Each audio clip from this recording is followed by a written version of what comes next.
Bismillahirrahmanirrahim. Assalamualaikum warahmatullahi wabarakatuh. Innal hamdalillahi nahmaduhu wa nasta'inuhu wa nastaghfiruh wa na'udzu billahi min syururi anfusina wa sayyiati a'malina. Man yahdihillahu fala mudilla lahu wa may yudlil fala hadiyalah. Asyhadu an la ilaha illallah wahdahu la syarika lah wa asyhadu anna Muhammadan abduhu wa rasuluh. Allahumma 'allimna ma yanfa'una wanfa'na bima 'allamtana wa zidna 'ilma. Allahumma aslih lana sya'nana kulla wa la takilna ila anfusina tarfata ain. Allahumma ya hayyu ya qayyum ya zal jalali wal ikram fahkihna fid din ajma'in. Ikhwat fid din rahimani wa rahimakumullah. Alhamdulillah, syukur kita kepada Allah Subhanahu wa taala atas nikmat yang Allah berikan.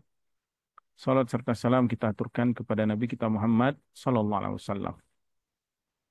Naam, insyaallah bismillah kita akan lanjutkan pembacaan kitab Jami' Ulum Al-Hikam lil Imam Ibn Rajab Al-Hambali rahimallahu taala, dan kita sudah masuk pada hadis yang ke-14. Sudah kita jelaskan, kita bacakan pada pertemuan yang lalu tentang makna dari hadis Nabi SAW dari Abdullah bin Mas'ud radhiyallahu taala anhu, bahwasanya dia berkata, telah bersabda Rasulullah alaihi salatu wasallam, la yahillu damu mri'in muslimin illa bi ihda thalathin. Tidak halal darah bagi seorang muslim kecuali tiga perkara. Maksudnya tidak halal ditumpahkan atau tidak halal seorang muslim itu untuk di dihukum mati ya, atau dibunuh. Tidak boleh. Kecuali tiga.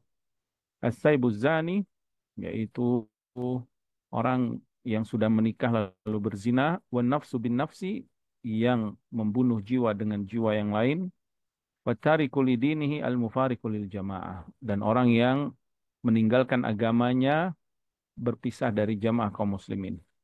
Kita sudah sebutkan pada pertemuan yang lalu tentang taibuz zani, tentang orang yang sudah menikah berzina, dan juga tentang an-nafsu bin nafsi, tentang membunuh jiwa, dan pengecualiannya yang sudah kita sebutkan pada pertemuan yang lalu ya.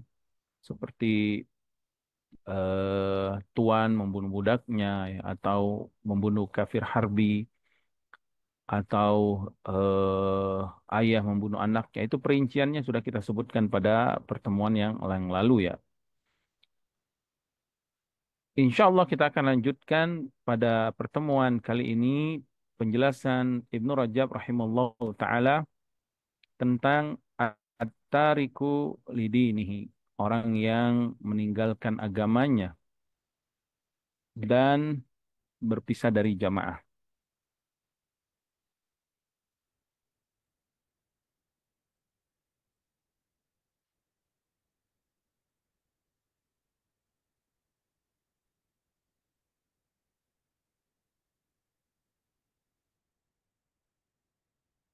Naam. Qala mu'alif rahimahullah taala, wa amma tariku lidinihi al-mufariqu lil jamaah. Adapun yang dimaksud dengan orang yang meninggalkan agamanya atau berpisah dari jamaah, fal muradu bihi man tarakal Islam. Yang dimaksud adalah siapa saja yang meninggalkan agama Islam, wartadda anhu, dan dia murtad ya, keluar dari agama Islam. Wa faraqa jama'atil muslimin, dan dia pun berpisah dari jamaah masyarakat kaum muslimin ya. Sebagaimana ja'at tasrihu bidzalika fi hadisin Utsman, yang telah disebutkan dengan jelas ya, eh, dalam hadis Utsman bin Affan radhiyallahu taala anhu. Wa inna ma istisnahu ma'a man yahillu damuhu min ahli syahadatain bi'tibari ma kana alaihi qabla ridha wa hukmul islami ladimun lahu ba'da. Walihada yustatabu wa yutlabu minhu al-aud ilal Islam. Maka dikecualikan di sini, yaitu kenapa Nabi mengecualikan di dalam hadis ini, la yahillu muslim ya, muslim yang telah bersyahadat tidak halal kecuali salah satunya keluar dari agamanya, ya. Ini menunjukkan konsekuensi dia kalau sudah beragama Islam dia harus berpegang teguh, ya. Dan apabila dia meninggalkan agamanya, meninggalkan agama Islam, meninggalkan hukum-hukum yang berkaitan dengan agama Islam, yustatabu, maka dia harus diminta untuk bertaubat. Wa yutlabu minhul aud ilal Islam. Ya. Kemudian dia harus kembali melaksanakan ajaran-ajaran Islam.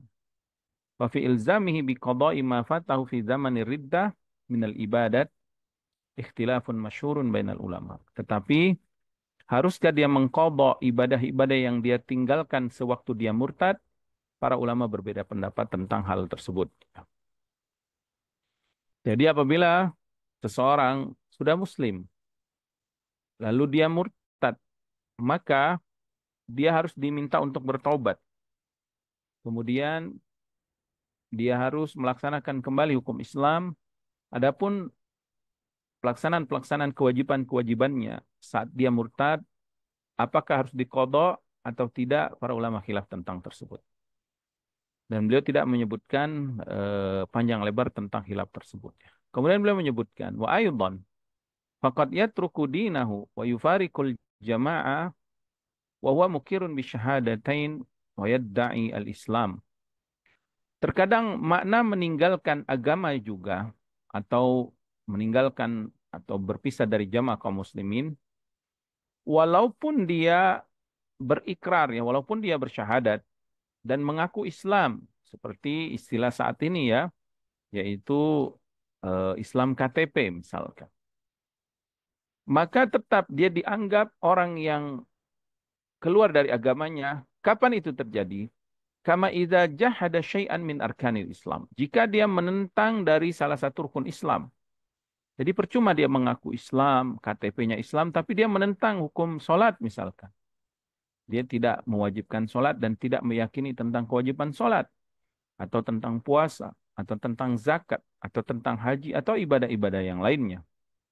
Apabila dia menentang salah satu dari rukun itu, maka KTP-nya atau pengakuan Islamnya itu percuma sia-sia. Dengan pengingkaran dia terhadap hukum Islam, maka dia sudah dianggap keluar dari agama Islam. Au sabballaha wa rasulah. Atau dia mencela Allah dan Rasulnya. Allah berfirman dalam surat Taubah itu ya. Wala in sa'altahum ya, la yakulunna innama kunna nakhudu wa nal'ab. Jika engkau bertanya kepada mereka, mengapa mereka mencela Rasulullah SAW, ya orang munafik dulu mencela Nabi SAW dan para sahabatnya. Mereka mengatakan, innama kunna nakhudu wa nal'ab. Kami hanya bermain-main saja, bersenda gurau saja. Maka Allah tegaskan, Allah ancam mereka. Kemudian Allah kabarkan tentang status keimanan mereka. Kul abillahi wa ayatihi wa rasulihi kuntum tastahzi'un. Katakan Muhammad SAW. Apakah dengan Allah, dengan ayat-ayatnya dan Rasulnya kalian bercanda, bersenda gurau? Apalagi sampai mencela. La ta'taziru qad kafartum ba'da imanikum. Maka tidak ada lagi uzur untuk kalian. Kalian telah kufur setelah iman dengan lisan kalian tersebut. Ya, artinya mereka sudah keluar dari Islam dengan mencela Allah dan Rasulnya. Au kafara bi ba'dil malaikah awin nabiyyin awil kutubil madhkurati fil Qur'ani ma'al ilmi bidzalika. Atau dia mengingkari sebagian para malaikat, tidak mengimani malaikat. Atau mengingkari sebagian nabi, tidak mengimani, baik itu salah satu nabi. Atau tidak mengimani kitab-kitab yang telah Allah sebutkan di dalam Al-Quran, padahal dia mengetahui tentang berita tersebut, maka dia juga dianggap telah keluar dari Islam. Karena tidak keimanan, tidak mengimani tersebut. Wa may yakfur bi ayatillahi wa malaikatihi wa kutubihi wa rusulihi wal yaumil akhir faqad dhalla dhalalan ba'idah. Dalam surah An-Nisa Allah berfirman, siapa yang mengingkari keimanan kepada Allah, kepada para malaikatnya, kepada kitab-kitabnya, kepada rasulnya dan kepada hari akhir, siapa yang mengkufuri ini, tidak mengimani perkara-perkara yang wajib diimani ini, faqad dhalla dhalalan kabira. Sungguh dia telah tersesat kesesatan yang sangat jauh. artinya dia telah keluar dari Islam. Naam, di dalam Sahih Bukhari dari Ibnu Abbas radhiyallahu taala anhuma dari Nabi SAW, Nabi telah bersabda, "Man baddala dinahu faqtuluhu." Siapa yang mengganti agamanya, maka hukum matilah dia. Ya. Wala farqa fi hadza bainar rajuli wal mar'ati inda aktsaril ulama. Kemudian Al-Imam Ibnu Rajab rahimahullah taala memperinci permasalahan hukum mati bagi orang yang murtad tersebut. Beliau mengatakan kebanyakan para ulama tidak membedakan laki-laki atau perempuan. Jadi mau laki-laki, mau perempuan, kalau dia keluar dari agama Islam, murtad, ya, keluar dari jamaah kaum muslimin, maka bagi imam kaum muslimin, bagi hakim, ya, untuk menghukum dengan hukuman mati. Baik dia laki-laki atau perempuan, sebagaimana pendapat para ulama. Akan tetapi, wa minhum, sebagian para ulama membedakan laki dan perempuan. Sebagian ulama mengatakan la tuqtalul mar'ah idar taddat kama la tuqtalun nisa ahli dar ahli daril harbi fil harb. Wanita jika murtad maka tidak dihukum mati. Kenapa dikiaskan seperti wanita di negeri kafir yang memerangi kaum muslimin. Jadi ada negeri ya negeri non muslim ya, negeri kafir yang dia memerangi kaum muslimin. Nah, di dalam negeri tersebut kan ada laki-laki, ada wanita, ada orang tua, ada anak-anak. Maka di dalam hukum Islam tidak boleh ya, memerangi wanita, tidak boleh membunuh wanita, anak-anak. Karena tidak bolehnya dibunuh wanita di negeri kafir harb tadi, maka ini dikiaskan kepada wanita yang murtad juga tidak dihukum mati. Wa inna matuk rijalum. Adapun yang dipenggal ya, atau yang dihukum mati adalah laki-lakinya, laki-laki mereka saja. Dan ini pendapat Abu Hanifah dan murid-muridnya ya. Wa ja'alul kufra tari kal asli, dan mazhab Abu Hanifah juga menjadikan sama saja ya kufur tersebut kufur tari. Kufur tari maksudnya dia sebelumnya Islam kemudian murtad, atau memang dari awalnya dia non muslim ya. Kemudian dia masuk Islam, kemudian dia murtad. Maka nggak dibedakan, dua-duanya dihukum mati. Wal jumhur farraqu bainahuma. Akan tetapi jumhur para ulama selain Abu Hanifah ya membedakan antara orang yang murtad sebelumnya muslim dan orang yang murtad sebelumnya non muslim. Jadi sebelum non muslim dia masuk Islam, kemudian dia keluar lagi dari Islam. Dengan orang yang dari lahir sudah Islam, kemudian dia keluar dari agama Islam. Wa ja'alut tari'u aghladu minal asli lima sabaqahu minal Islam. Dan para ulama jumhur menjadikan orang yang dari lahir Islam kemudian dia murtad itu lebih keras hukumannya daripada orang yang sebelumnya belum Islam. Kenapa? Karena dia dari Islam sudah dari lahir. Walihada yuktalu birriddati anhu man la yaqtulu min ahlil harb. Ya, karena itu tetap ya apa namanya dihukum mati ya orang-orang yang awalnya tadi dia muslim dari lahir kemudian dia murtad ya tetap dia dihukum mati, mau dia laki-laki, perempuan atau yang lainnya seperti yang tidak dihukum mati pada kafir harbi ya, kasyaikhil fani wa zamani wal a'ma, atau orang yang sudah tua, atau orang yang cacat, atau orang yang buta, wala yuktaluna fil harb.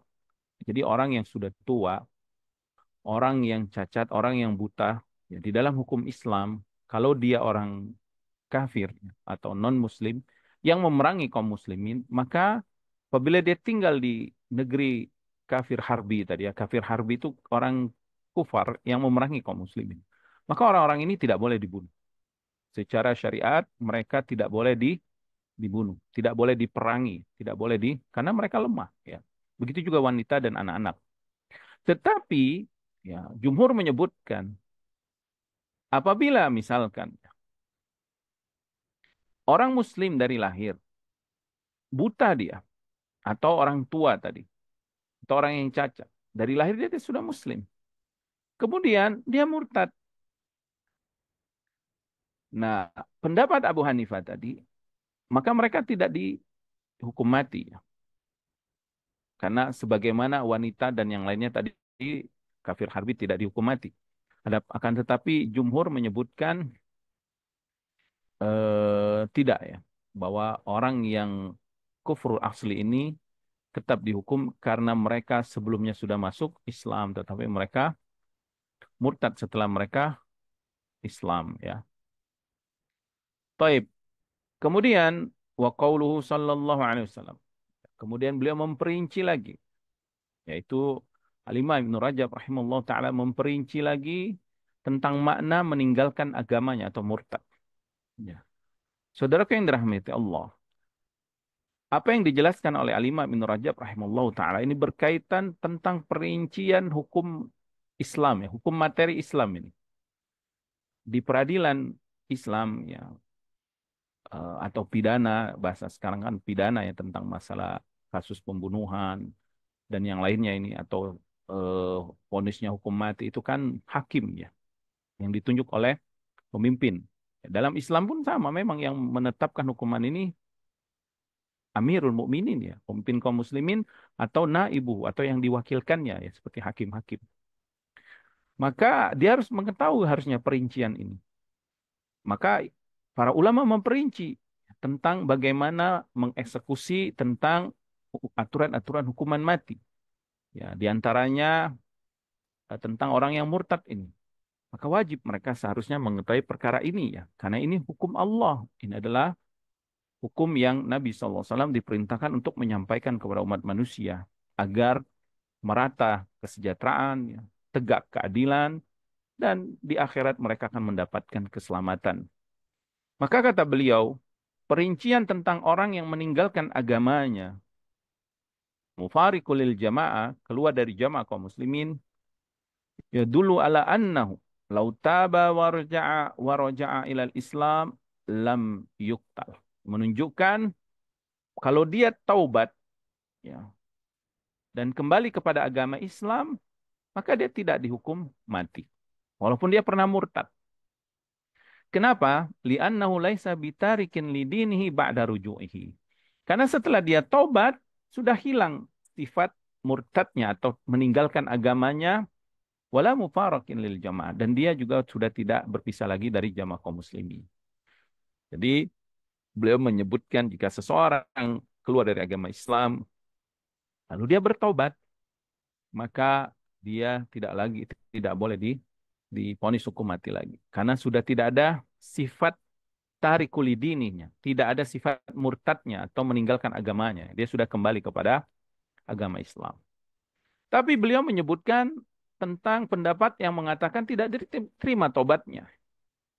Fa'in kila bal istisna'u hadha mimman ya'timu damu min ahli syahadatain yadullu ala annahu yuqtalu walau kana mukiran bisyahadatain kama yuqtalu zani al-muhsan wa qatilun nafs wa hadha an yadullu ala annal murtad la tuqbala taubatuhu. Maka sebagian ada yang mengatakan bahwasanya pengecualian dalam hadis ini, ya, Nabi kan menyebutkan tidak halal membunuh kaum muslimin kecuali, jadi Nabi mengecualikan membunuh kaum muslimin, muslim, kecuali. Artinya hukum asalnya tidak boleh darah seorang muslim ditumpahkan atau tidak boleh dibunuh, baik dihukum mati atau dengan cara yang lainnya, tidak boleh diperangi atau yang lainnya, tidak boleh, tidak halal. Dosa besar kita. Kecuali kata Nabi, as-sayyibu zani, an-nafsu bin nafsi, wa tariku lidini. Kecuali yang tiga ini. Maka pengecualian ini menunjukkan bahwa orang yang meninggalkan agamanya murtad tetap tidak diterima taubatnya. Artinya tetap dia dihukum mati. Sebagaimana az-zani, sayyibu zani, al-muhsan, orang yang sudah menikah lalu berzina, kalaupun dia bertobat, tetap hakim harus memvonis dia dengan hukuman mati. Sebagaimana Nabi SAW telah merajam Al-Ghamidiyah dan juga yang sudah kita sebutkan ya, pada pertemuan yang lalu ya. Al-Ma'iz ya, Ma'iz dan Al-Ghamidiyah, perempuan Ghamidiyah dan juga Ma'iz, sahabat Ma'iz radhiyallahu taala anhuma. Dua-duanya mereka bertobat. Bahkan Nabi menyebutkan taubatnya Ghamidiyah ini kalau diberikan 70 penduduk Madinah mencukupi mereka. Tetapi Nabi tidak meninggalkan hukuman rajam terhadapnya.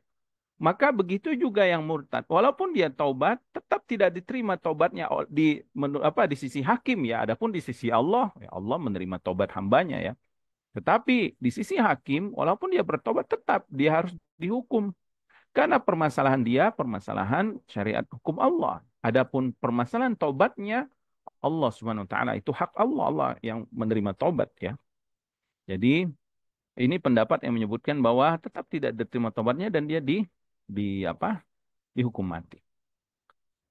Kemudian sebagaimana ini diriwayatkan dari Hasan ya. Atau maknanya barang siapa yang dia murtad yang awalnya dia dilahirkan dalam Islam maka tidak diterima taubatnya. Yang diterima taubatnya siapa yang awalnya kafir, kemudian masuk Islam, kemudian dia murtad sebagaimana pendapat sebagian para ulama. Di antaranya Lais ibn Sa'ad, Imam Ahmad dalam riwayat dan juga Ishaq ya, rahimahullah taala. Kemudian beliau menyebutkan ya, wa ammal murtad fa innama qutila liwasfi qa'imin bihi fil hal wa huwa tarku dinihi wa mufaraqatul jamaah. Jadi Al-Imam Ibnu Rajab rahimahullah taala seakan-akan menguatkan pendapat yang pertama. Di awal beliau sudah sebutkan jika orang murtad ini bertobat, diterima tobatnya dan tidak dihukum mati. Kenapa? Karena sifat ya, murtadnya atau meninggalkan agama sudah hilang dengan dia bertobat. Adapun yang berzina tadi atau yang membunuh orang lain tadi tetap walaupun dia bertobat, label penzinanya atau pembunuhnya masih ada pada dirinya. Karena dia sudah menghilangkan nyawa atau yang satunya sudah memasuki kemaluan yang bukan haknya, ya. Merusak merusak kehormatan ya, merusak keturunan itu. Adapun yang murtad tadi dia bertobat, maka ketika dia tobat dia nggak disebut lagi kafir, dia disebut muslim. Maka beliau menyebutkan wa tarku dini mufarqan lil jamaah sudah hilang sifatnya fa idza ada ila dinihi wa ila muwafaqatihil jamaah kalau dia bertobat kembali kepada agama Islam kemudian bergabung dengan kaum muslimin lagi fal wasful ladzi ubiha bihi damuhu qad intafa. Maka sifat yang halal tadinya darahnya yaitu murtad sudah hilang fatazulu ibahatu damihi wallahu alam. Maka hilanglah hukuman mati baginya. Artinya diterima tobatnya dan dia tidak dihukum mati. Ya. Kemudian beliau menyebutkan riwayat lain tentang sifat orang yang murtad tadi. Di dalam hadis Aisyah radhiyallahu taala anha dari Nabi sallallahu alaihi wasallam, Nabi bersabda, "La yahillu damu mri'in muslimin illa bi ihda thalathi khisalin." Ini juga hadis yang semakna dengan hadis Ibnu Mas'ud, tetapi ada lafaz tambahan, yaitu tidak halal darah seorang muslim kecuali dengan tiga perkara. Zanin muhsan yurjam, ya, orang yang pezina yang sudah menikah tadi harus dirajam. Rajam itu hukuman mati ya. Dilempar batu, ya, ditanam dia setengah badannya dilempar batu sampai meninggal. Warojulin qatala muta'ammidan fayuqtal dan orang yang membunuh orang lain tanpa hak dengan sengaja maka dia juga dihukum mati. Warojulin yakhruju minal Islam dan orang yang keluar dari agama Islam murtad. Tapi ada tambahan. Faharaballaha wa rasulahu fayuqtal. Kemudian setelah itu dia memerangi Allah dan Rasulnya maka dia harus dihukum mati. Jadi ada tambahan selain dia keluar dari Islam dia memerangi agama Allah. Dia memerangi kaum muslimin. Ya. Maka dia harus dihukum mati. Au yuslab. Atau dia dihukum salib. Au yunfa minal ard. Atau dia diasingkan dari tanah kelahirannya. Atau dari tempatnya. Wa hadza yadullu ala annal murada man jama'a bainar ridda wal muharabah. Maka hadis ini menunjukkan tentang perincian hukum mati bagi orang yang murtad. Tadi harus ada tambahannya, yaitu selain dia murtad, dia juga memerangi agama Allah, memerangi kaum muslimin. Ya. Di dalam hadis Aisyah ada lafaz yang lain. Bahwasanya Rasulullah SAW bersabda, la yahillu damu mri'in muslimin yashhadu an la ilaha illallah wa anna muhammadar rasulullah illa fi ihda salatin. Tidak halal darah seorang muslim yang telah bersaksi tiada ilah yang berhak disembah kecuali Allah, ya asyhadu an la ilaha illallah, ya bersaksi syahadatain dan Muhammad SAW adalah utusan Allah, kecuali tiga perkara. Yang pertama, rajulun zana ba'da ihsanin. Ya, lelaki yang berzina setelah dia menikah, fa innahu yurjam, maka dia dirajam. Wa rajulin kharaja muhariban lillahi wa rasulihi. Dan seseorang yang keluar dari agama Allah lalu dia memerangi agama Allah dan Rasulnya, fa innahu yuqtal, maka dia juga dihukum mati, au yuslab au yunfa minal ard, atau dia disalib, ya dihukum salib atau diasingkan dari dari tempatnya, au yaqtulu nafsan fayuqtalu biha, atau seseorang yang membunuh orang lain, jiwa orang lain dengan sengaja, maka dia juga dihukum mati atau kisos, ya. Wahada, maka hadis Aisyah dengan dua lafaz ini, ya dulu ala anna man wujida minhul hirabi minal muslimin, menunjukkan siapa yang memerangi kaum muslimin, khuyyiral imamu fihi mutlaqan. Maka di dalam hadis ini menunjukkan seorang imam, pemimpin kaum muslimin, ya Amirul Mukminin, ya hakim kaum muslimin, maka dia boleh memilih untuk memponis hukum apa bagi orang yang murtad dan memerangi agama Allah. Boleh dia dihukum mati, boleh dia dihukum salib, atau boleh dia diasingkan dari kaum muslimin, ya diusir dari kaum muslimin, ya. Wa riwayatul ula qad tuhmalu ala anna al-murad bi khuruji anil Islam khuruju an ahkamil Islam. Riwayat yang pertama, maknanya bisa juga maknanya bahwasanya yang dimaksud keluar dari Islam adalah keluar dari hukum-hukum Islam. Artinya keluar dari hukum Islam, tidak mengamalkan hukum Islam. Waqad tuhmalu ala zahiriha, atau maknanya sesuai dengan zahir hadis tersebut, artinya murtadnya, keluar dari Islam, ya keluar dari agama Islam.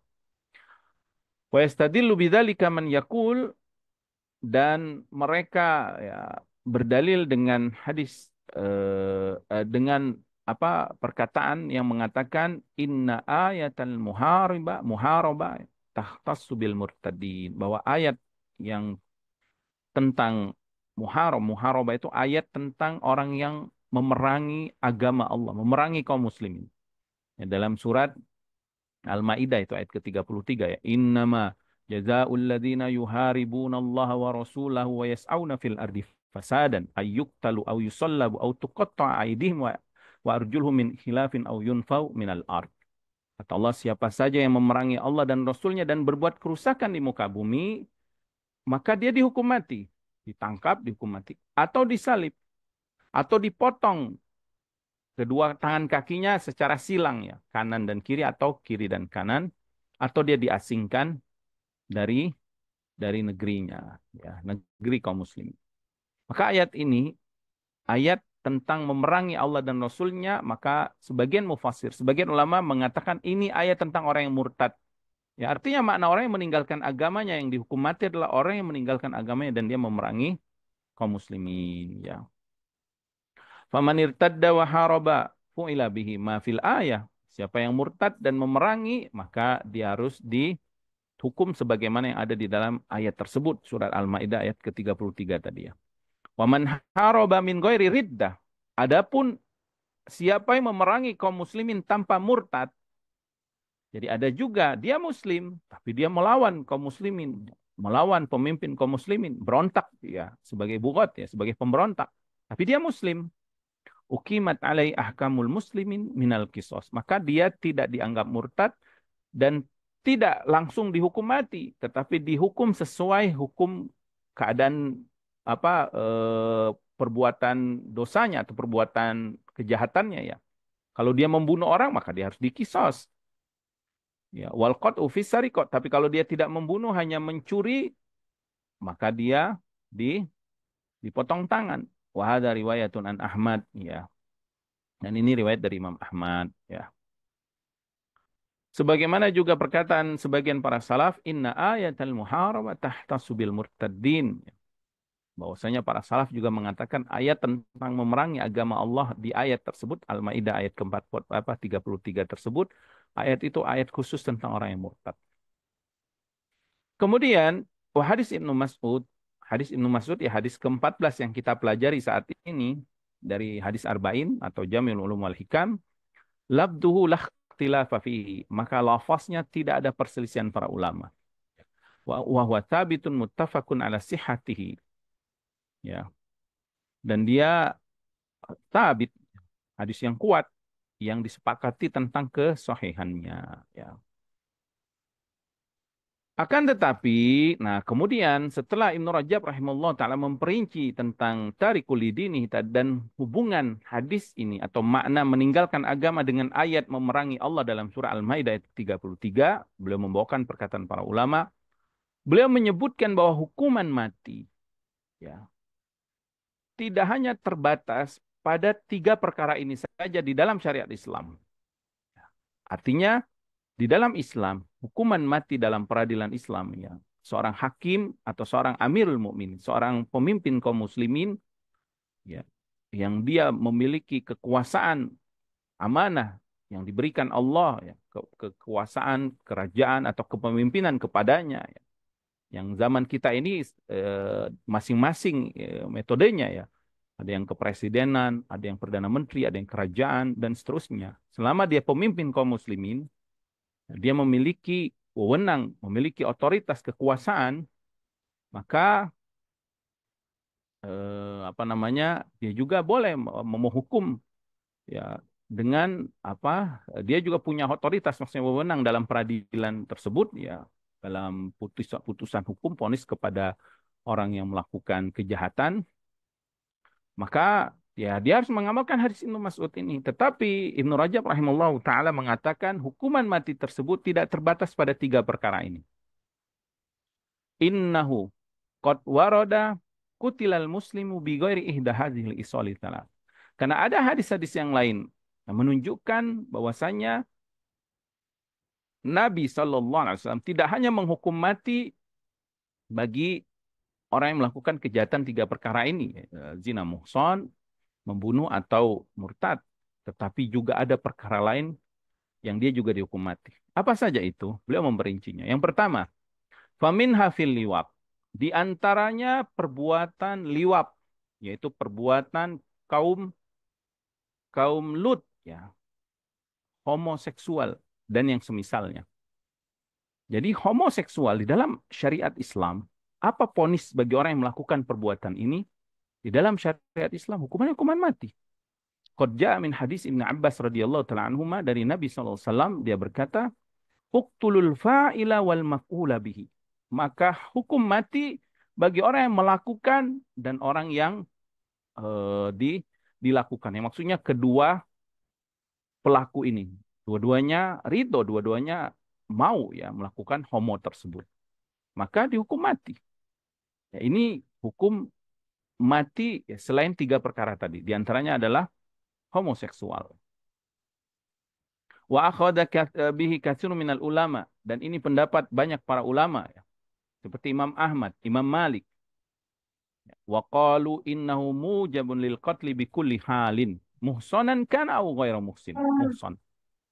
Sungguh kata kata mereka, ya, para ulama, orang yang melakukan perbuatan homoseksual tersebut, mereka dihukum mati, ya, oleh hakim, ya. Sama saja mau dia sudah menikah atau belum menikah. Jadi kalau zina tadi dibedakan antara yang belum nikah, muhson dan goir muhson, ya, yang goir muhson dicambuk 100 kali kemudian diasingkan, yang muhson dirajam. Tetapi kalau homo, maka mau dia menikah, mau dia belum nikah, di dalam Islam dihukum mati dia. Sama saja.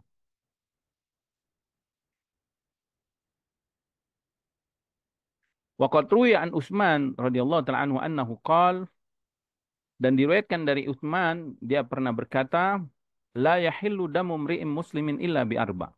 Tidak halal darah seorang muslim kecuali 4 perkara yang menghalalkan darah. Pada qara salasa, maka disebutkan 3 yang sebelumnya ya. Wazada, dan ditambah wa rajulun amila amala qaumi lutin, dan seseorang yang melakukan perbuatan kaum Lut, yaitu homoseksual. Jadi homoseksual dalam Islam itu dihukum mati. Tapi ingat ya, peradilan dalam Islam tidak sembarangan, tidak tidak semua orang bisa melakukannya. Ini dilakukan oleh pemimpin kaum muslimin ya, dengan kaidah-kaidah dawabitnya ya, ya, dan apa ya yang kita ketahui ada eh, apa namanya, ada eh, teknik-tekniknya ya, tidak sembarangan. Tetapi secara syariat Islam dia dihukum mati. Wa minha man atada tamahram. Di antaranya adalah orang yang menzinahi mahramnya, yang menzinahi mahramnya atau berhubungan dengan mahramnya. Baik itu orang tuanya, ibunya, adik perempuannya, bibinya, baik dari ayah atau ibunya, atau neneknya. Selama itu mahramnya, atau anak saudaranya, anak saudara laki atau keponakannya ya, dia datang, atau istri ayahnya yang sudah jadi mahram dengannya ya. Wa qad ruwiya al-amru bi qatlihi wa rawa anna Nabi sallallahu alaihi wasallam, diriwayatkan bahwa Nabi sallallahu alaihi wasallam qatala man tazawwaja bimra'atin abihi. Nabi menghukum mati orang yang menikahi istri ayahnya.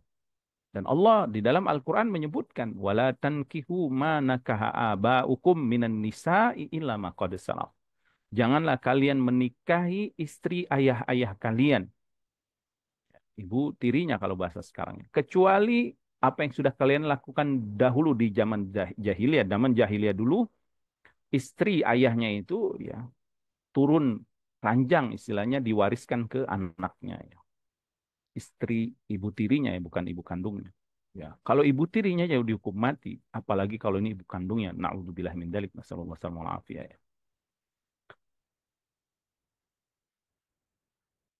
Wa akhadha bidzalika ta'ifatun minal ulama, dan pendapat ini pendapat kebanyakan para ulama. Wa aujabu qatlahu mutlaqan muhsanan kana au ghairu muhsan. Maka ini seperti homo tadi. Mau dia muhson atau ghair muhson, atau menikah atau belum menikah, selama dia mendatangi farj atau mendatangi kemaluan mahramnya, siapapun dia, ya, maka dia dihukum mati di dalam Islam. Wa minha, dan diantaranya as-sahir, penyihir. Oh, bahasa kita sekarang dukun, dukun santet dan yang lainnya. Di dalam Islam, ya, dukun santet itu atau penyihir itu dihukum mati. Hadis Jundub radhiyallahu taala anhu secara marfu, artinya sampai kepada Rasulullah SAW, Nabi bersabda, haddus sahir dorbatun bisaif. Had sa'ir atau ponis bagi orang yang melakukan sihir, dorbatun bisaif, dipenggal lehernya atau dihukum mati. Ya. Wa minha, dan diantaranya, qatlu man waqa'a ala bahimatin. Dihukum mati siapa yang menzinahi hewan ternak. Ya. Subhanallah, para ulama sudah menyebutkan perkara ini. Wa qala bihi ta'ifatun minal ulam, dan ini pendapat para ulama. Bagi siapa orang yang menzinahi hewan ternak, ya, nasallallahu alaihi ya, ini perbuatan yang busuk, ya, sangat menjijikkan ya, dia dihukum mati juga. Wa minha man tarakas shalah, dan diantaranya siapa yang meninggalkan sholat ya, dengan malas sengaja, dan ini sudah kita sebutkan perkara tentang meninggalkan sholat ini pada hadis kedua kalau nggak salah ya, hadis Jibril alaihissalam yang masyhur itu tentang syariat salat, atau hadis eh, Ibnu Umar radhiyallahu ta'ala anhu tentang bunyal Islamu ala khamsin ya, tentang penjelasan syariat rukun Islam tentang sholat, di mana para ulama eh, sepakat dan juga khilaf dalam beberapa perincian tentang meninggalkan sholat ya. Siapa yang ingin mendengarkan ya kembali ke penjelasan hadis yang kedua kalau nggak salah ya. Fa innahu yuqtalu 'inda katsir minal ulama, Ya, kebanyakan para ulama dia dihukum mati. Nah, artinya kalau dia sengaja meninggalkan sholat, ditangkap dulu, kemudian disuruh taubat, kemudian disuruh taubat dan melaksanakan. Kalau dia tidak mau, kemudian dia tetap kekeh malas tidak mau sholat, dengan syarat dia tidak mengingkari kewajiban sholat. Ya. Kalau dia mengingkari kewajiban sholat, ini lain lagi hukumnya. Berarti dia sudah murtad karena dia mengingkari rukun Islam. Dia tidak mengingkari, maka dia dihukum mati. Tetapi dia tidak dihukumi murtad. Ya, dan ini sudah kita sebutkan kata beliau. Dan di antaranya, ya, hukuman mati bagi siapa? Qatlu syaribil khamri fil marrati rabi'ah. Yaitu dihukum mati orang yang meminum khamar pada putusan keempat kali. Maksudnya, dia pernah tertangkap sekali minum khamar di had, dihukum cambuk. Yang 40 apa? Cambukan itu. Kemudian ditangkap lagi, dicambuk lagi yang kedua. Kemudian balik lagi dia minum lagi pada hari-hari atau minggu atau tahun-tahun berikutnya, dicambuk. Sudah 3 kali. Yang keempatnya dia tetap minum khamar. Maka ada yang mengatakan, yang keempat kali ini dia dihukum mati. Waqad waradal amru bihi an Nabi SAW min wujuhin muta'addidah. Dan perintah ini datang dari Nabi pada beberapa hadis yang berbeda-beda. Ya. Akan tetapi, sebagian ulama mengatakan ya bahwasanya wa aktsarul ulama ala annal qatla intasakh. Para ulama menyebutkan bahwa hukum bagi orang yang meminum khamar pada kali yang keempat dihukum mati ini sudah dihapus hukumnya. Artinya sudah tidak diberlakukan lagi hukumnya di dalam syariat Islam. Mengapa? Karena diriwayatkan bahwasanya Nabi Sallallahu Alaihi Wasallam pernah ata bisyaribi fil marrati rabi'ah. Pernah didatangkan, ditangkap lah ya, pelaku peminum khamar di zaman Nabi SAW pada keempat yang kalinya. Jadi dia sudah sering ditangkap, dicambuk, sampai keempat kali. Kemudian falam yaktulhu. Kemudian Nabi tidak menghukum mati orang sini. Tetap hadnya adalah dicambuk. Di dalam Sahih Bukhari ya, disebutkan anna rajulan kana yutabihin nabiyya sallallahu alaihi wasallam fil khamri. Ada seorang ditangkap minum khamr di zaman Nabi SAW. Lalu Nabi menhadnya, menghukumnya, mencabuknya ya. Fala'annahu rajulun. Lalu orang pun melaknat orang ini.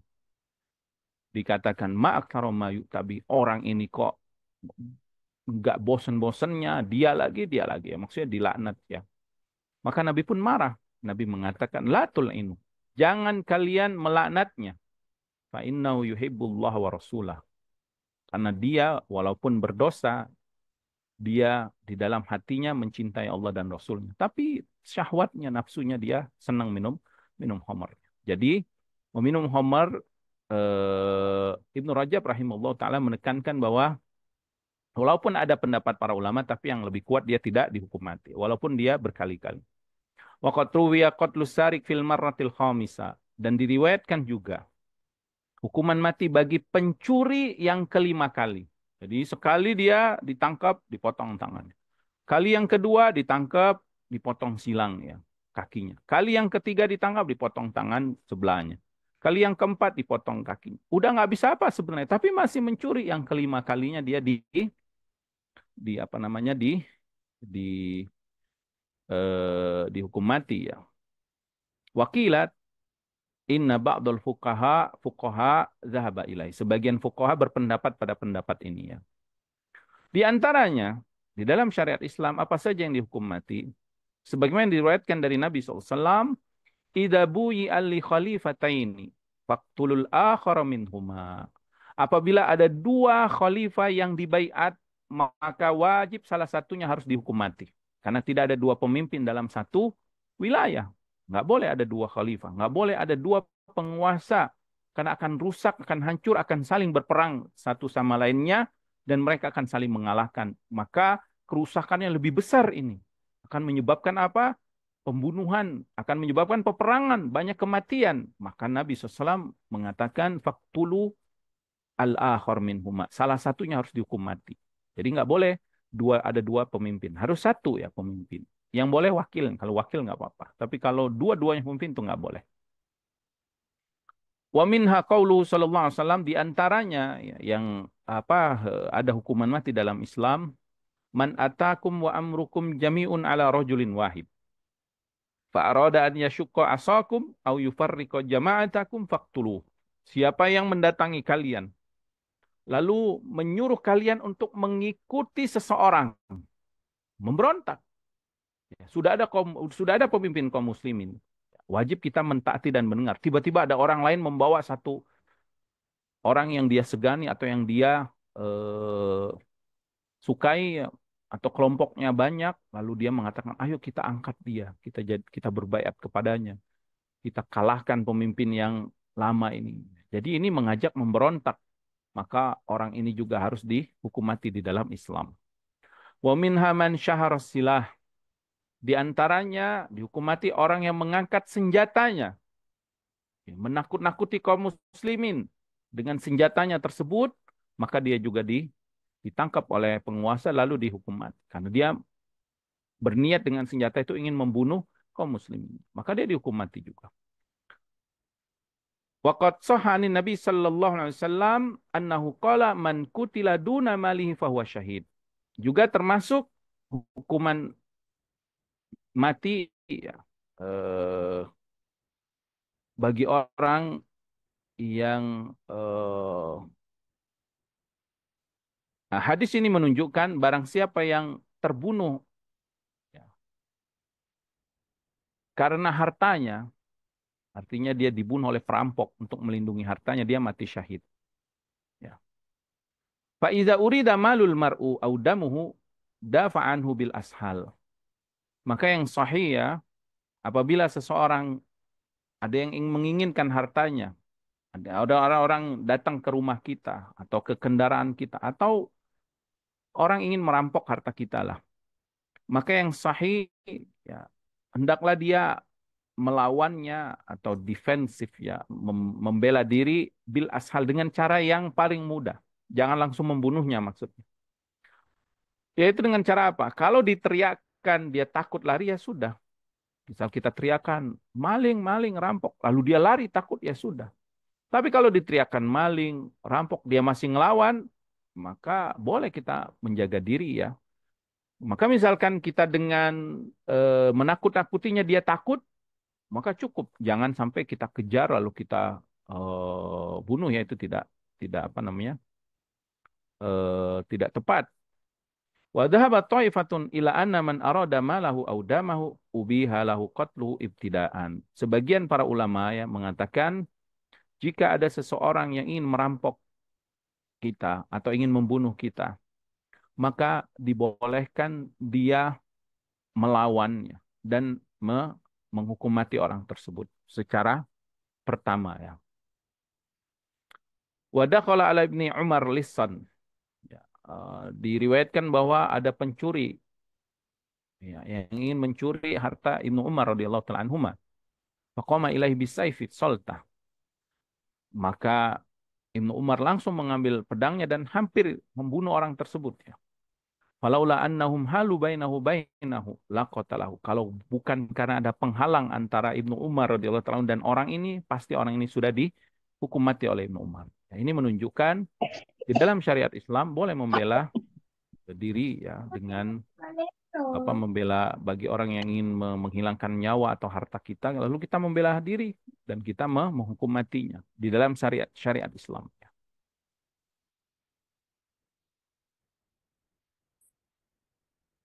Nah, kemudian selanjutnya yang dibolehkan atau hukuman mati dalam Islam yang dihalalkan untuk dihukum mati, qatlul jasusil muslim idza tajassasa lil kufari alal muslimin, yaitu menghukum mati mata-mata, al jasus, ya, mata-mata. Apa bahasa kita sekarang itu? Ya mata-mata ya. Mata-mata dari orang kafir yang memata-matai kaum muslimin. Ketika tertangkap dan ternyata dia adalah jasus, mata-mata ya dari orang-orang kafir yang memata-matai kaum muslimin, maka pemimpin kaum muslimin boleh menghukum mati orang ini. Kemudian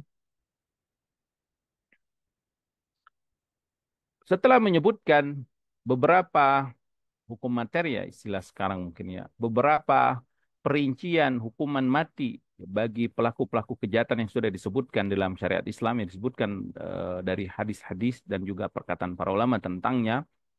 Al-Imam Ibn Rajab rahimahullah ta'ala mengatakan wa'lam anna min hadhil ahadits al-madhkurah ma la yasihu wa la yu'rafu bihi qailun mu'tabar.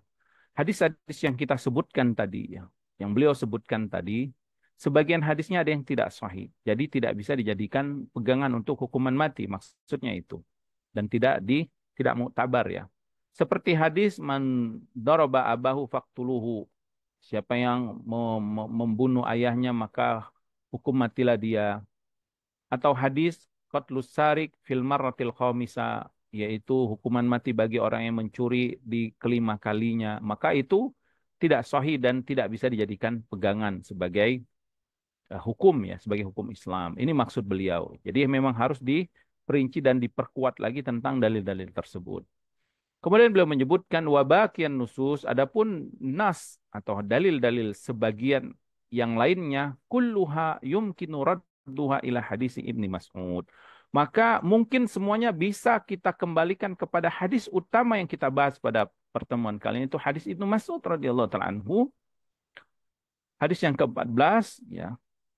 Wadhalika anna hadis Ibn Mas'ud tadammana annahu la yustabahu damul muslim illa bi ihdah salati khisal, karena hadis Ibn Mas'ud menyebutkan tidak halal darah seorang muslim kecuali tiga perkara, yaitu imma yatruku dinahu wa yufariku jama'atil muslimin, kecuali dia meninggalkan agamanya atau keluar dari jamaah kaum muslimin, maka masuk di dalamnya seperti tadi ya, orang yang mengangkat senjata, orang yang dua khalifah yang dibaiat, karena ini berdampak pada meninggalkan jamaah kaum muslimin ya, termasuk dalam hadis ini gitu, atau orang yang memata-matai kaum muslimin ya. Wa imma an yazni wa huwa muhsan, atau yang kedua hadis Ibnu Mas'ud menyebutkan dia berzina, zina muhsan, maka termasuk padanya liwat, termasuk padanya apa tadi? Mendatangi mahramnya, yang menzinahi mahramnya, atau mendatangi hewan ternak atau yang lainnya, itu dimasukkan kepada perkara ini zina muhsan. Maksudnya apa? Dia mendatangi kemaluan yang bukan haknya, yang tidak dihalalkan baginya, yang merusak kehormatan. Maka hadis-hadis yang sebelumnya itu bisa dibawa kepada hadis ini, maksudnya itu. Maksud beliau eh, intisarinya hadis Ibnu Mas'ud ini. Wa imma an yaqtula nafsan bi ghairi haqqin, atau membunuh orang tanpa hak ya. Membunuh orang tanpa hak ya. Seperti tadi ya, menakut-nakuti kaum muslim, mengangkat senjata, dia menakut-nakuti kaum muslim dengan senjatanya ya. Maka beliau pun menjelaskan tentang bahwa tidak boleh, tidak halal ya, atau tidak boleh menghukum mati kaum muslimin, atau tidak halal darah kaum muslim, tidak boleh membunuh kaum muslimin kecuali tiga perkara ini, yaitu meninggalkan agamanya, termasuk meninggalkan sholat itu tadi kan, itu dimasukkan dalam meninggalkan agamanya ya. Kemudian intihakul fadil muharram, atau merusak ya kehormatan eh, yang diharamkan, yaitu merusak kehormatan, mendatangi kemaluan yang bukan halal baginya, atau membunuh kaum muslimin ya. Kemudian beliau memperinci tentang mengapa dihukum mati. Yang pertama tentang atau merusak kehormatan tadi ya, kemaluan yang bukan halal ya, yang diharamkan. Beliau menyebutkan bahwasanya kenapa muhsan itu dihukum mati ya. Fa innal muhsan qad tamat alaihi nikmah. Karena dia sudah mendapatkan nikmat, sudah menikah. Binaili hadhi syahwa bin nikah, yaitu mendapatkan nikmat ya, dengan syahwatnya itu yang halal ya, dengan nikah yang sahih ya.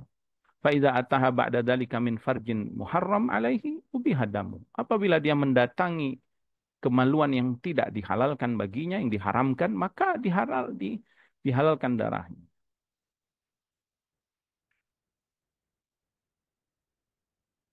Dan termasuk mendatangi fard la yustabahu bihalin, yaitu kemaluan yang tidak dihalalkan.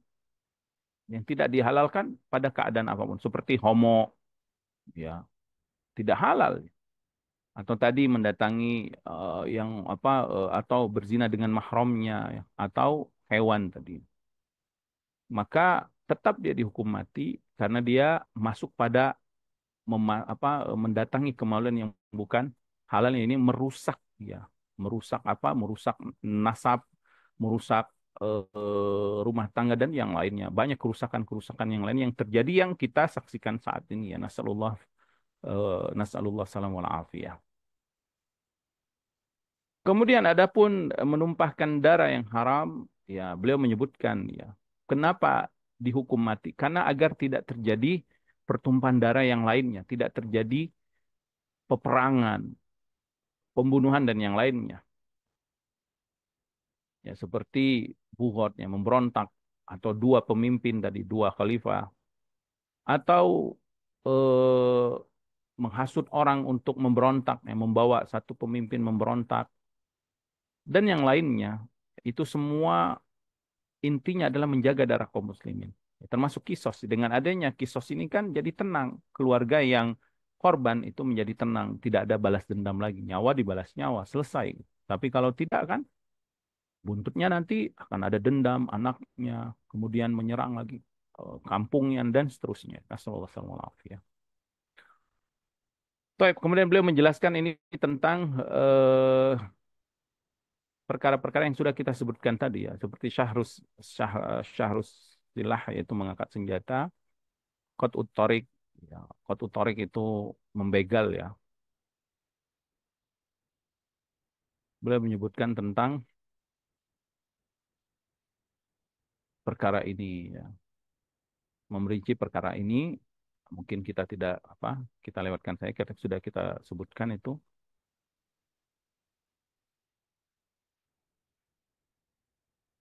Kemudian tentang meninggalkan agama, ya, perinciannya sudah kita sebutkan juga, ya. Walaupun KTP-nya Islam, ngaku Islam, ya, kalau dia mencela Allah, mencela Rasulnya, maka tetap dia dianggap meninggalkan agama Islam. Walaupun dia syahadatain dan KTP-nya Islam.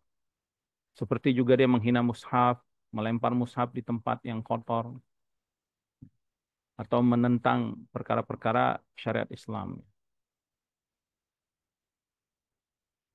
Kemudian beliau menyebutkan di sini, "Wa min hadzal bab", termasuk meninggalkan agama itu, maqalahu katsirun minal ulama fi qatlid da'iyati ilal bid'ah. Ya, beliau menyebutkan sebagian besar para ulama menyebutkan boleh juga dihukum mati bagi dai-dai, penyeru-penyeru kepada kebid'ahan. Kebid'ahan munkar yang menyesatkan, merusak akidah kaum muslimin, ya, seperti Syiah, ya, Rafidhah, kemudian Khawarij, kemudian apa? eh, Mu'tazilah, ya, kemudian Murji'ah, kemudian Qadariyah, ya. Paham-paham ini adalah paham-paham yang merusak akidah kaum muslimin, ya, memecah belah kaum muslimin. Fa innahum nadharu ila anna dzalika syabihun bil khuruji anidin. Kenapa mereka juga harus dihukum mati menurut para ulama, ya, yang disebutkan Ibnu Hajar dalam kitab ini, karena dia disamakan seperti orang yang keluar dari agama. Kenapa? Dari'ah. Karena itu sebagai dari'ah, sebagai apa? Eh, sebagai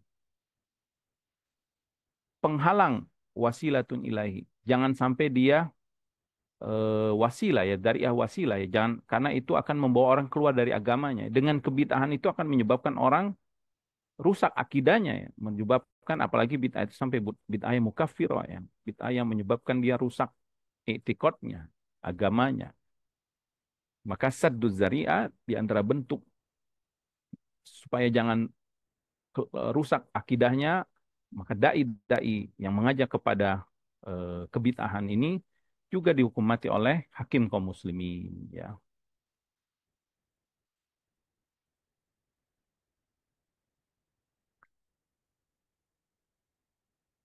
Sebagian ulama, mengapa mereka dihukum mati? Beliau menyebutkan tentang sebabnya. Sebagian ulama mengatakan para dai ini, yang mengajak kepada kebid'ahan ini mereka juga murtad. Artinya berarti nih bid'ah yang pada mukaffirah, bid'ah yang karena bid'ah itu bertingkat-tingkat ya. Ada yang keluar dari agama Islam, ada yang tidak ya, hanya dosa besar. Ya, maka yang dimaksud kufar di sini adalah yang keluar dari dalam agama Islam. Seperti Khawarij. Para ulama menghukumi Khawarij pun khilaf ya. Tidak serta-merta kebid'ahan akidah Khawarij mereka itu mereka keluar dari Islam enggak. Ada tingkatannya. Adapun kalau nggak salah firqah Khawarij Maimunah ya ada firqah Khawarij yang bernama Maimunah ya apa firqah kelompok yang bernama Maimunah para ulama menghukum mereka murtad. Kenapa? Karena firqah ini kelompok ini mengingkari surat Yusuf ya mengingkari surat Yusuf mengingkari Al-Qur'an maka mereka dianggap murtad. Adapun yang lainnya tidak bertingkat-tingkat. Sebagian mengatakan innama yuktaluna li fasadihim fil ardi. Mengapa mereka dihukum mati juga ya? Dai-dai yang mengajak kepada kesesatan ini karena mereka merusak di muka bumi ya. Sebagian ulama mengatakan in da'au ila mahum alaihi kutilu ya, au kutalu ya. Jika mereka mengajak manusia kepada kesesatan mereka, maka dihukum mati. Wa in adharuhu walam yad'u ilaihi. Tetapi kalau dia hanya mengamalkan untuk dirinya sendiri dan tidak mengajak kepada orang lain, lam yuqatilu. Maka tidak perlu dihukum mati. Dan ini nas dari Imam Ahmad dan Ishaq. Ya.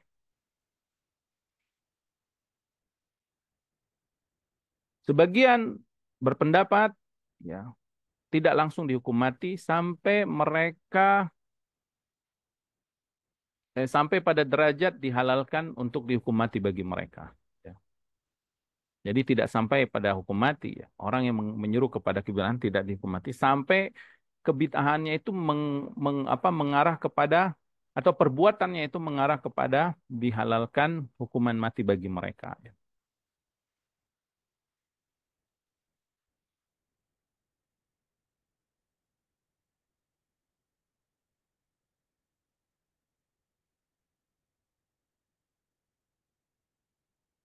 Kemudian Al-Imam Ibn Rajab rahimahullah taala menyebutkan setelah mendatangkan riwayat ini yang menunjukkan kata beliau dengan dalil-dalil yang ada ini menunjukkan bahwa menghukum mati mubtadi atau dai yang mengajak kepada kesesatan tadi. Idza kana qatluhu yakufu syarrahu anil muslimin. Dengan syarat apa tadi? Dengan menghukum dia itu akan mencegah keburukan dia terhadap kaum muslimin dan menghilangkan fitnah ya. Seperti Jaham bin Sofwan ya dan Ja'ad bin Dirham ya di masanya mereka dihukum mati dipenggal ya.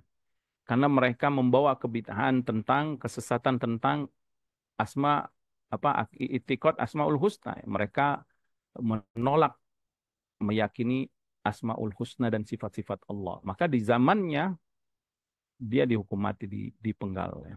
Di hari kaum muslimin menyembelih hewan ternak, maka khalifah saat itu menyembelih Jaham bin Sofwan. Maka beliau menyebutkan ya perincian ini termasuk tadi ya hukuman mati bagi dai yang mengajak kepada kesesatan, yang mungkar, yang merusak kaum muslimin. Semua ini menunjukkan bahwa nas-nasnya itu kembali kepada hadis Ibnu Mas'ud ini. Ya, jadi dari tiga ini ternyata perinciannya banyak ya. Tidak hanya tiga perkara ini, ada perkara-perkara lain yang juga semakna dengan tiga hal ini, yaitu zina muhson tadi, membunuh jiwa tanpa hak, dan juga keluar dari agama atau berpisah dari barisan kaum muslimin. Kemudian perkara yang terakhir ya, Al-Imam Ibnu Rajab rahimahullah taala menyebutkan bahwa hadis Ibnu Mas'ud ini banyak dari para ulama mengatakan hadis ini dihapus hukumnya, mansukh atau hadis-hadis afwan ya, hadis-hadis yang lain tadi ya, hadis-hadis yang lain tadi itu tentang hukuman-hukuman mati yang disebutkan ya, seperti liwat atau yang lainnya itu sudah dihapus hukumnya dengan hadis Ibnu Mas'ud ya. Tetapi Al-Imam Ibnu Rajab rahimahullah taala membantahnya ya dengan dalil yang kuat. Beliau mengatakan yang pertama hadis Ibnu Mas'ud kana mutaakhiran antil kan nususi kulliha. Ay la yu'lam anna hadis Ibnu Mas'ud mutaakhiran antil kan nususi kulliha. Artinya kalau hadis yang lain dihapus hukumnya oleh hadis Ibnu Mas'ud, ternyata hadis Ibnu Mas'ud bukanlah hadis yang terakhir. Karena Ibnu Mas'ud radhiyallahu taala anhu termasuk sahabat muhajirin yang sudah beriman semenjak di kota Mekah. Ini menunjukkan hadis ini kalau dia menghapus hukum sebelumnya aneh gitu. Karena hadis ini lebih datang lebih dahulu gitu. Harusnya yang menghapus itu yang terakhir. Ya, jadi dalam syariat itu ada nasih dan mansuh ya. Nasih itu yang menghapus, mansuh yang dihapus. Di antara syarat nasih dan mansuh itu hendaklah nasih itu atau yang menghapus harus datang kemudian. Karena nggak mungkin yang menghapus itu datang lebih dahulu, yang dihapusnya kemudian. Ini tidak masuk akal ya. Bagaimana yang datang kemudian yang dihapus, yang dahulunya yang menghapus. Yang menghapus itu pasti yang datang setelahnya ya. Jadi kata beliau, hadis Ibnu Mas'ud ini bukanlah menghapus hadis-hadis yang lain. Artinya hadis-hadis yang lain juga tetap berlaku gitu, tetap berlaku, bisa diamalkan hukumnya ya. Kemudian yang kedua, al-khas la yunsakhu bil am. Yang khusus tadi seperti liwat, mendatangi mahram atau yang lainnya ya. Itu yang khusus tadi itu tidak bisa dihapus oleh yang am. Karena yang khusus ya bisa diamalkan ya, dengan yang khusus. Nah, ini perincian tentang kaidah-kaidah tentang nasi dan mansukh ya, tentang perkara-perkara yang berkaitan dengan hadis ya. Yang mungkin kita tidak perlu memperpanjangnya ya. Ini juga beliau membawakan dalil-dalil yang menguatkan pendapat bahwa hadis Ibnu Mas'ud itu tidaklah menghapus hadis-hadis yang sebelumnya. Artinya hadis-hadis sebelumnya itu tetap berlaku ya. Nah, ala kulli hal mungkin ini bisa kita sampaikan ya. Semoga Allah Subhanahu wa taala menambahkan taufik dan hidayah kepada kita semua. Semoga Allah mengampuni kesalahan dan dosa kita dan semoga Allah memperbaiki hati, lisan dan amal soleh kita. Juga semoga Allah memperbaiki anak cucu keturunan kita. Kami mohon maaf kalau ada kesalahan. Zada nas'alullah salam wal afiyah wa an yuslih lana sya'nana kullah wa la yakilna ila anfusina tarfata ain wa sallallahu ala nabiyyina Muhammadin wa ala alihi wasallam wa akhiru da'wana alhamdulillahi rabbil alamin. Naam, tafadhal Syekh Muhammad.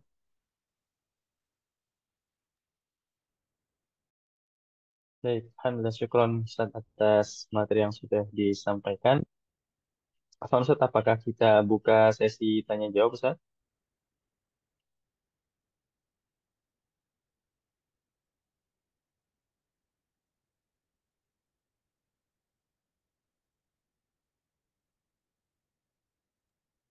Naam, Afwan Ustaz, tafadhal kita satu buka sesi atau tanya dua pertanyaan. jawab. Baik, saya persilakan kepada para jemaah kajian buku mengaji, boleh raise hand jika hendak bertanya secara langsung atau bisa menuliskan pertanyaan di kolom chat. Baik, alhamdulillah sudah ada satu orang yang raise hand. Kami persilahkan kepada Abi Yahya untuk bertanya kepada Ustadz. Fadol. Ya. Assalamualaikum warahmatullahi wabarakatuh. Waalaikumsalam warahmatullahi wabarakatuh. Hayakallah ya Syekh. Ustadz, ini mohon maaf, agak berisik sedikit karena ini di luar ini lagi ada orang lagi dangdutan. Ini mohon maaf Ustadz Nah, kalau agak terganggu sedikit Ustadz ya.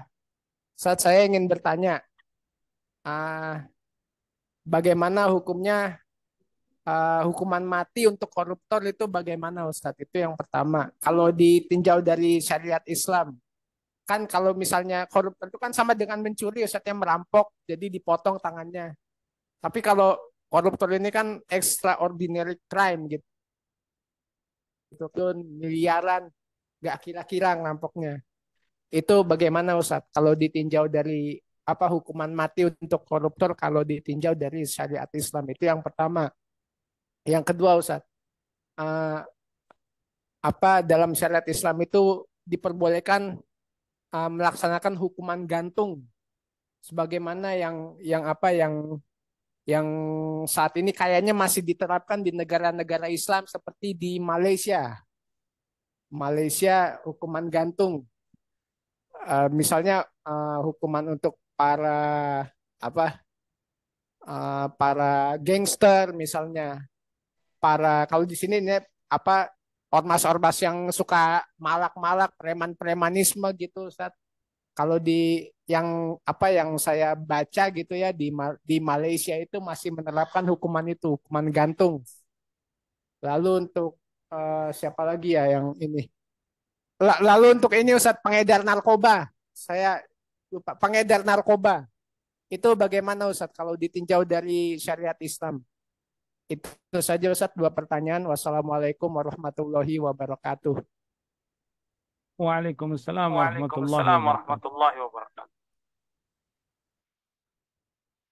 Naam, eh jazakallah khair ya kepada Abi Yahya. Semoga Allah menambahkan taufik dan hidayah kepada antum dan kepada kita semua. Tapi yang pertama, ya, hukuman mati. Yang pertama ya, ini adalah hukuman yang ditetapkan Allah dan Rasulnya. Maka wajib ya, sebagai seorang yang Muslim, orang yang beriman, mereka menerapkan, ya, meyakini, kemudian berusaha menerapkan apa yang Allah dan Rasulnya syariatkan. Allah berfirman, Ya ayyuhalladzina amanu stajibu lillahi walirrasuli idza da'akum lima yuhyikum. Allah berfirman, wa ati'ullah ya ayyuhalladzina amanu ati'ullaha wa ati'ur rasula wa ulil amri minkum. Allah berfirman, afa hukmal jahiliyati yabghun wa man ahsanu minallahi hukman liqaumin yuqinun. Dan ayat-ayat yang lainnya. Jadi, hukuman mati ini harus sesuai dengan apa yang Allah syariatkan dan apa yang Rasulnya syariatkan. Ya. Karena ini permasalahan darah kaum muslimin, tidak boleh sembarangan. Maka kalau di dalam syariat Islam, mencuri itu hukumannya adalah dipotong tangannya. Dan ini pun ada kaidahnya, ada dawabitnya, nggak sembarangan langsung diterapkan seperti misal mencuri pakaian, mencuri makanan, atau mencuri apa di swalayan misalkan lalu dipotong. Enggak seperti itu. Ada ada ininya, ada apa istilah peradilan itu ya, ada hukum acaranya lah. Ada dalam Islam juga ada hukum acaranya, ada ininya gitu, ada tahapannya, nggak segampang itu ya. Dalam Al-Quran Allah sebutkan wasariku wasariqatu faqta'u aydiyahuma jaza'an bima kasaba nakala minallah wallahu azizun hakim, dalam surah Al-Maidah. Pencuri laki-laki dan perempuan yang semakna dengan pencuri ya, yang mencuri, maka hukumannya apa? Potong kedua tangannya sebagai balasan atas perbuatan mereka, hukuman dari Allah, dan Allah Maha Perkasa lagi Maha Bijaksana. Maka tidak boleh hukuman potong tangan ini lalu diubah menjadi hukuman mati misalkan. Secara syariat tidak boleh serta-merta seperti itu ya. Adapun kalau dia sampai pada yang kesekian kalinya ya, seperti yang kita sebutkan, kesekian kalinya seperti yang kelima kalinya dalam riwayat tersebut, walaupun masih khilaf para ulama tentang hal itu. Para ulama pun masih khilaf tentang riwayatnya, sehingga tidak bisa diterapkan langsung dengan hukuman mati misalkan bagi orang yang mencuri. Tetapi hukuman pencuri hadnya adalah dipotong tangan, ini sesuai syariat. Maka misalkan koruptor dibawa kepada syariat Islam misalkan, dengan beberapa batasan-batasan, ada kawaid kaidahnya ya, terbukti, kemudian sesuai dengan takaran atau pencurian yang dia lakukan, misalkan dihukum potong tangan, insya Allah itu adil dan membawa kepuasan dan faktor jera yang sangat sangat sangat membawa keadilan ya bagi manusia, bagi kaum muslimin secara umum ya. Maka tidak bisa kita katakan dihukum mati saja misalkan, tidak bisa juga ya. Tapi tidak boleh juga diremehkan ya perbuatan tersebut. Adapun tentang hukuman gantung ya, hukuman mati dengan cara digantung, Allah taala alam ya. Di dalam syariat Islam wajib melaksanakan semua perkara itu dengan cara yang paling baik. Innallah yuhibbul ihsan ya fi kulli syai'in. Allah mencintai ihsan, perbuatan yang baik pada semua perkara. Fa in qataltum fa ahsinul qitlah. Kalau kamu berperang ya, atau kamu membunuh ya, dalam peperangan atau menghukum mati, maka hukumlah dengan cara yang paling baik. Fa ahsinul qitlah kata Nabi SAW. Jadi termasuk menghukum mati pun harus dengan cara yang baik. Maka nggak boleh dengan apa yang menyusahkan gitu ya. Wallahu taala alam ya. Ini yang kami ketahui. Dan yang paling baik dalam Islam itu ya dipenggal karena sekejap langsung hilang nyawanya ya. Sekejap dengan pedang itu langsung hilang. Wallahu taala alam. Ini yang kami ketahui. Kemudian hukuman mati bagi apa tadi itu eh, premanisme atau yang lainnya ya. Bagaimana pendapat syariat Islam? Diriwayatkan dari Imam Ahmad ya, bahwasanya beliau mengatakan ya, anna Nabiya sallallahu alaihi wasallam kana lahu an yaqtula bi ghairi hadhil asbab tsalatsah. Bahwa Nabi SAW kata Imam Ahmad pernah menghukum mati orang-orang tanpa sebab tiga ini. Ya, sebab tiga ini dalam hadis Ibnu Mas'ud kan berzina muhsan, membunuh tanpa apa dengan sengaja tanpa hak dan juga murtad ya. Ternyata Nabi pernah menghukum mati orang tanpa tiga sebab ini. Apa kata Imam Ahmad? Ka'annahu. Seakan-akan ini menunjukkan yushiru ila annahu sallallahu alaihi wasallam kana lahu an yu'adzira bil qatli idza ra'a dzalika maslahah. Seakan-akan ya dengan perbuatan Nabi ini SAW menunjukkan bahwa bagi hakim, bagi pemimpin kaum muslimin, kalau melihat menghukum mati itu ada maslahat yang membawa faktur jerah, yang membawa keamanan, yang membawa kesejahteraan dan menjaga fitnah dan juga kerusakan yang besar, ada maslahatnya di sana, maka ini dibolehkan.